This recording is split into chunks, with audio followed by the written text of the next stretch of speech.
எங்கே இருக்குது பார்த்தீங்கன்னாக்கா, ஊருக்கு கிளம்பியாச்சு. இன்றைக்கி சண்டே அன்றைக்கி. ஸோ ஒரு கிளம்பியாச்சு. ஸ்டேட் ஹைவேல தான் போயிட்டுருக்கோம். அந்த ஸ்டேட் ஹைவே காட்டுற மாதிரி உங்களுக்கு எப்படி இருக்குன்னு சொல்லி பாருங்கள். கண்டிப்பாக நம்ம பதிப்பிடித்து லைக் பண்ணுங்கள், மறக்காமல் ஷேர் பண்ணுங்கள். வாங்க வீடியோக்குள்ளே போய் பார்ப்போம். இது தாங்க நம்ம பயணிக்கக்கூடிய ஸ்டேட் ஹைவே, சரிங்களா?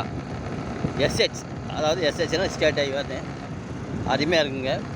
கிளைமேட்டு வந்து வேறு லெவலாக இருக்குது. நல்ல காற்று, அருமையான காற்று. பக்கத்தில் வந்து பார்த்திங்கன்னா அந்த மலை தெரியுது பார்த்தீங்களா, அதுதாங்க வந்து ஒரு பிரசித்தி பெற்ற ஏலகிரி மலைன்னு சொல்லுவாங்க. அந்த மலையோட காற்று ரொம்ப அற்புதமாக அருமையாகவும் இருக்குது. அப்படியே சில்னஸாக ரொம்ப மை மறந்து போகலான்ற மாதிரி நல்லா இருக்குது. வாங்க கண்டிப்பாக நம்ம கூட பயணிக்கலாம். நம்ம பதிவு பிடித்திருந்தால் கண்டிப்பாக லைக் பண்ணுங்கள், மறக்காமல் ஷேர் பண்ணுங்கள். ஓகே நண்பர்களே, வாங்க பார்ப்போம். பார்த்தீங்களா, இதுதான் ஏலகிரி மலையோட ஒரு பகுதி.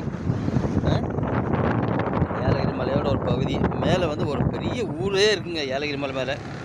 ஆமாம், ஒரு டூரிஸ்ட் பிளேஸ், அது சின்ன ஒரு டூரிஸ்ட் பிளேஸு. ஸோ நம்ம இப்போ கிட்டத்தட்ட எங்கே போயிருக்கோன்னு பார்த்தீங்கன்னா மிட்டூர் என்ற இடத்துல தான் போயிட்டுருக்கோம். வாங்க பார்ப்போம். நம்மளோட நண்பரை வந்து பார்த்திங்கன்னா நம்ம கூட பயணிக்க ஆரம்பிச்சிட்டாரு. சுசிக் ஆக்சஸ் சுசிக்.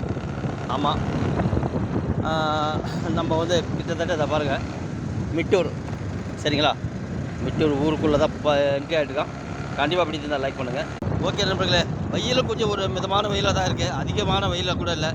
இந்த மிதமான வெயிலில் நல்லா அருமையாக வண்டியில் போகிறதுனால நல்லா சில்லஸாக காற்று இருக்குது. ஆமாம், அதே மாதிரி வாங்க நம்ம கூட பயணிங்க. ஓகே நண்பர்களே, மீண்டும் அடுத்த பதில் சந்திக்க வரை உங்கள் நண்பன் 9468 பாய் சியோ. மீண்டும் அடுத்த பதில் சந்திப்போம். வாங்க நண்பர்களே.